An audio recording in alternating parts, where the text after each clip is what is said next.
आता आपण बघूयात वेगवेगळ्या जिल्ह्यांमधल्या टॉप 9 बातम्या। वाशिम जिल्ह्यासाठी 4 दिवस पावसाचा येलो अलर्ट जारी। आज जिल्ह्यात विजांच्या कडकडाटासह मान्सूनपूर्व पावसाची शक्यता। रत्नागिरी जिल्ह्यात विजांच्या कडकडाटासह जोरदार पाऊस। अवकाळी पावसामुळे जिल्ह्यातील शेती पिकांचं मोठं नुकसान। 2 दिवस नाशिकसह उत्तर महाराष्ट्रात उष्णतेचा येलो अलर्ट। तापमान 42 अंशांवर स्थिर राहण्याची शक्यता। 25 मे पर्यंत इशारा। परभणी जिल्ह्यात तापमानात मोठी वाढ। मागील 2 आठवड्यापासून तापमान 42 अंशांवर।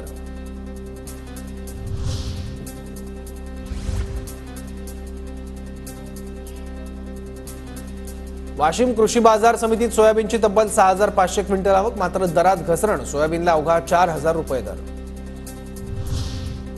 परतीच्या प्रवासात चाकरमानी आणि पर्यटकांची कोकणी रानमेव्याला पसंती। आंबा, करवंद, फणस, जांभळाची मोठ्या प्रमाणात खरेदी। नांदेडमध्ये रस्त्यावरील विस्तारलेल्या फांद्यांमुळे वाहनधारकांना त्रास। दुभाजकांवरील झाडाच्या फांद्यांमुळे अपघाताचं प्रमाण वाढलं।